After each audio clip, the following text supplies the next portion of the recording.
TDP party ప్రచారానికి వచ్చింది మహేష్ వాళ్ళ ఇంటింటి ప్రచారం వచ్చింటారు కదమ్మా. సూపర్ 6 అని ప్యాంప్లెట్ తీసుకోండి. వచ్చినారు కదా, తిరిగినారు కదా. చెప్తా, ఇప్పుడు సూపర్ 6 అని ఒక ప్యాంప్లెట్ తీసుకొని వచ్చినారు. ఏముంది ఆ ప్యాంప్లెట్లో?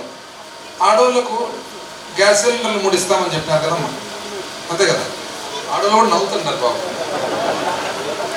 అదే కాకుండా బస్ పాసులు ఫ్రీగా ఇస్తా అన్నారు కదమ్మా. అదే కాకుండా ఆడవాళ్ళకు ఇంట్లో ఎంతమంది చదువుకుంటే అంతమందికి డబ్బులు ఇస్తా అన్నాడు. ఇట్లాంటివి ఒక్కసారి ఈ ప్యాంప్లెట్ చంద్రబాబు నాయుడు మనకు పంపించినాడు కదా చేస్తా అని. ఆయన కొత్త మనిషి కాదు కదా, పాత మనిషి. ఆయన గత చరిత్ర కూడా ఒక్కసారి చూద్దాం. 2014లో ఇదే చంద్రబాబు నాయుడు పొదుపు అక్క చెల్లెమ్మల మీ డబ్బులు మొత్తం అప్పు మొత్తం మాఫీ చేస్తా అన్నాడు. ₹1 చేసిన అమ్మాయి ఎవరికన్నా ₹1 ఇది కాక అప్పుడు నెలకు ఒక గ్యాస్ సిలిండర్ సబ్సిడీతో ఇస్తా అన్నాడు. అంటే 5 ఏళ్ళైనా ముఖ్యమంత్రిగా ఉన్నా ఎన్ని రావాలమ్మా మనకు? సంవత్సరానికి 12 అంటే 60 రావాలి. ఒకటన్నా వచ్చినమ్మా దాంట్లో ఒక్కటి రాలేదు. ఆ తర్వాత ఆయన ఏమని చెప్పినాడు తెలిసిన? మేధావి కదా. ఏపీఎస్ఆర్టీసీ సంస్థ నష్టాల్లోకి వచ్చింది.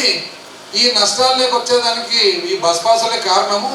దాంట్లో స్కూల్కి పోయే బడి పిల్లల బస్ పాసులు కూడా కారణం అన్నాడు. అంటే పిల్లలకు బస్ పాసులు అని అవసరం అన్నాడు.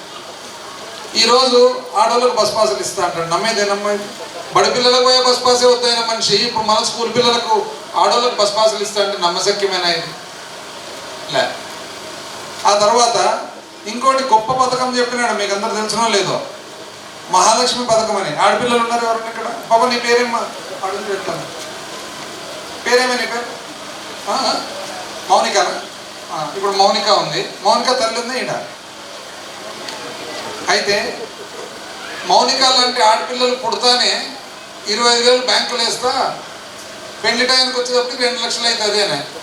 ఏమో మౌనిక వాళ్ళ తల్లి ఉందమ్మా. 25,000 కాదు, ₹25 వేసినాడు ఎప్పుడన్నా ఆయన బ్యాంకులో. ఇది ఆయన చరిత్ర. అంటే నువ్వు డబ్బులు వేయకపోతేవి, అప్పు మాఫీ చేయకపోతేవి, నువ్వు బస్ పాసులు అనవసరం అంటేవి, గ్యాస్ సిలిండర్ లేకపోతే ఈరోజు మాత్రం వచ్చి మళ్ళీ ఇవన్నీ చేస్తా అంటే ఇవన్నీ నమ్మశక్యమేనా అంది.